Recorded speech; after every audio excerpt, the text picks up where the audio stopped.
దేవునికి స్తోత్రం. మీకందరికీ కూడా నా యొక్క వందనాలు.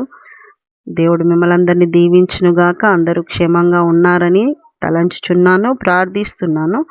అనుదినము దేవుని యొక్క వాక్యమును ధ్యానించుకుంటున్నాము. ఈరోజు కూడా దేవుని యొక్క వాక్యమును ధ్యానించుకుందాము. ప్రతిరోజు ఉదయకాలమే లేచిన వెంటనే ప్రభువుకు మొదటగా సమయమునియాలి.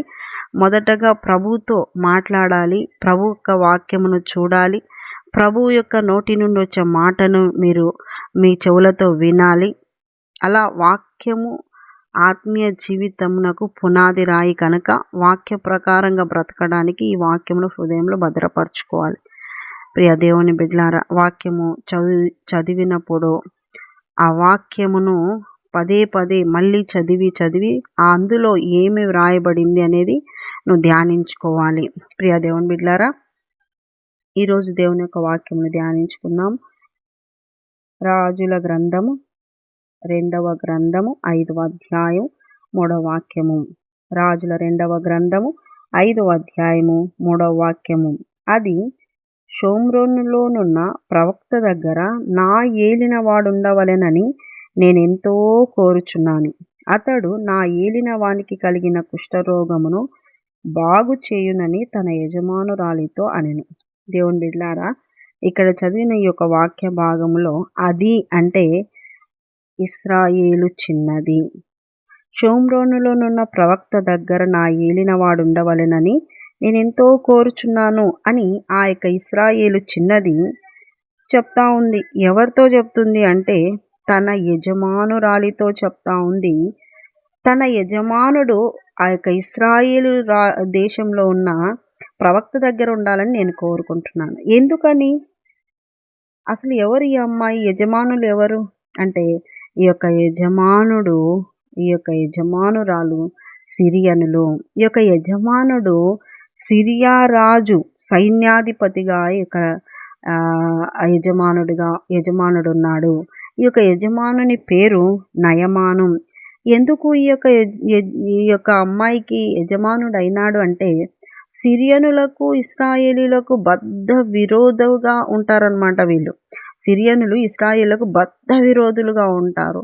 ఇశ్రాయేలు దేశంలోకి దండెత్తి వెళ్తారు. వీళ్ళు గుంపులుగా వెళ్ళి అక్కడున్న ఇశ్రాయేలీలను చెరగొని తెచ్చుకుంటారు.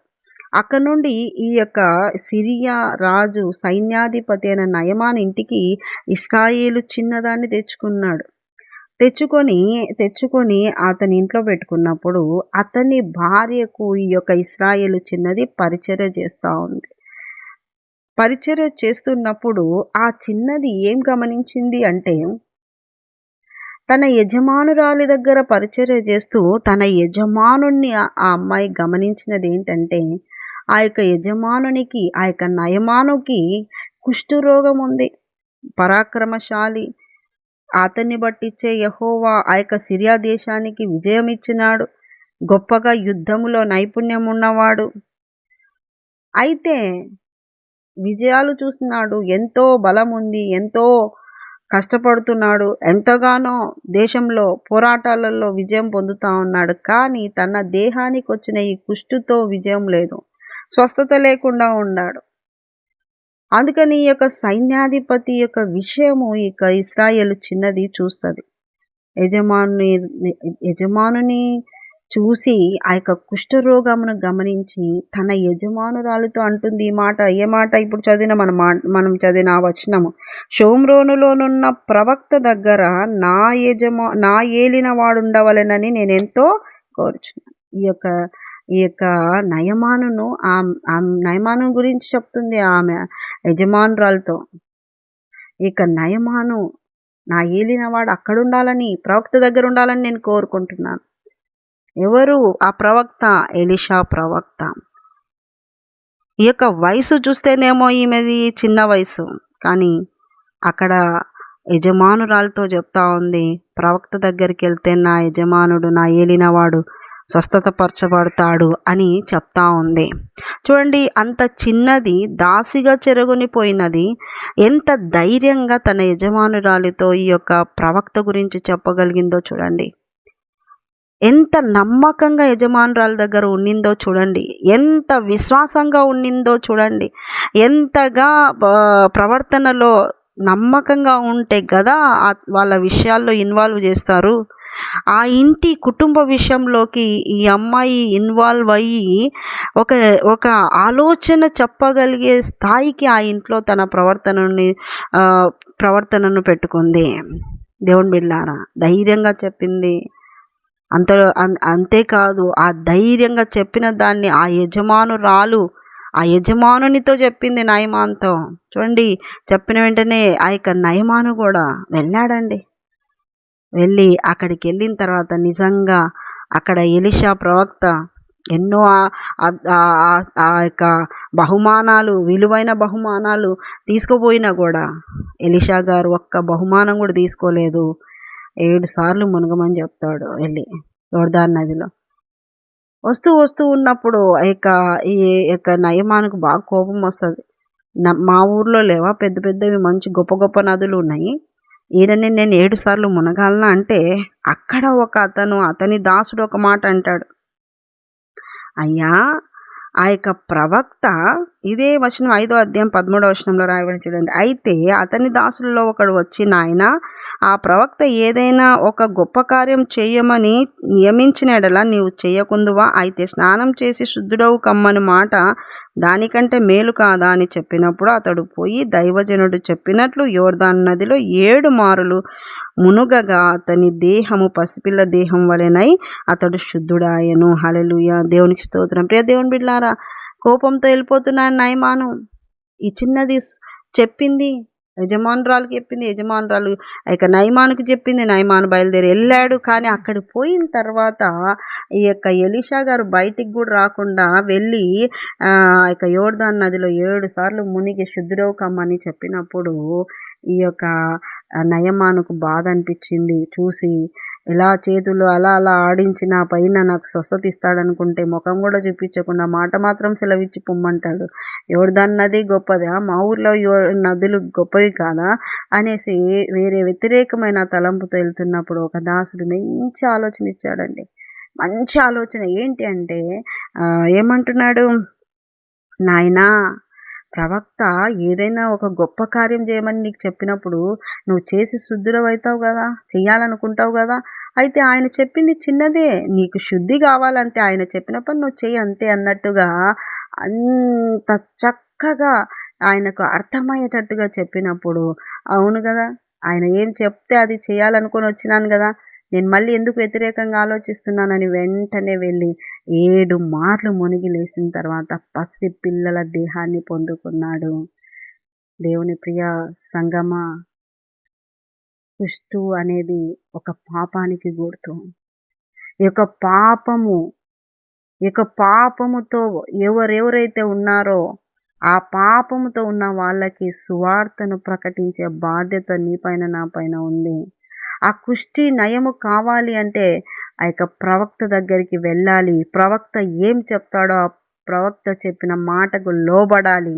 ఆ లోబడకుండా కూడా ఆప్ చేయడానికి అనేక రకాలైన ఆలోచనలు, వ్యతిరేక ఆలోచనలు వస్తాయి. అప్పుడు ఆ పక్కనున్న దాసుడు చెప్తాడు, చెప్పినది చేయడానికి నీకేంటి బాధ, నీకొకటి శుద్ధి కావాలి, నీకు పాపం పోవాలి, నువ్వు శుద్ధుడవు కావాలి అని ఆ సలహా మేరకు ఆ నయమాను వెంటనే మునిగి లేస్తాడు. 7 సార్లు పసిపిల్లల దేహం పొందుకున్నాడు. సంతోషంగా వెళ్ళాడు. వెళ్ళిన తర్వాత చూడండి, ఆ చిన్నదానికి గొప్ప గొప్ప బహుమానాలు ఇచ్చిండొచ్చు. ఆ దాసునికి కూడా, సలహా ఇచ్చిన దాసునికి బహుమానాలు ఇచ్చిండొచ్చు. గొప్పగా వాళ్ళను తన శక్తి కొలది వాళ్ళని ఘనపరిచిండొచ్చు. అలాగే ప్రియా దేవుని బిడ్డలారా, సువార్తను ప్రకటించే ఈ యొక్క చిన్నదిగా ఉంది. సువార్తను ప్రకటించేటువంటి బాధ్యత ఈ యొక్క చిన్నది చేసినట్టు, ఈ ప్రవక్త గురించి తెలియజేసినట్టు నువ్వు తెలియజేయాలి. తెలియజేసిన వారిని చక్కగా ప్రవక్త దగ్గర లోబడేటట్టుగా, ఆలోచన చెప్పేటట్టుగా, ఆ దాసుడు పనిచేసినట్టు నువ్వు అలాగా చెప్పాలి. వాక్యమునకు లోబడేటటువంటి వారిగా వాళ్ళని మార్చాలి. ఆ తర్వాత శుద్ధి చేసి, క్షమించి శుద్ధి చేసేది యేసయ్య మాత్రమే. కనుక ప్రియ దేవుని బిడ్డలారా, ఆ చిన్న బిడ్డ సువార్తను ప్రకటించింది. ఒక కుష్టి రోగి కలిగిన నయమానును శుద్ధుడయ్యేటట్టుగా చేసింది. ఆ పాపపు కుష్టి నుండి విడుదల పొందింపజేసింది. ఆ చిన్నదానికి ప్రవక్త విలువ తెలిసింది. ప్రవక్త దగ్గరికెళ్తే ఖచ్చితంగా నయమాను స్వస్థత పరచబడతాడని నమ్మింది, చెప్పింది. అదే నమ్మకం ఏదైతే నమ్మిందో అదే ఆ నయమాను జీవితంలో జరిగింది.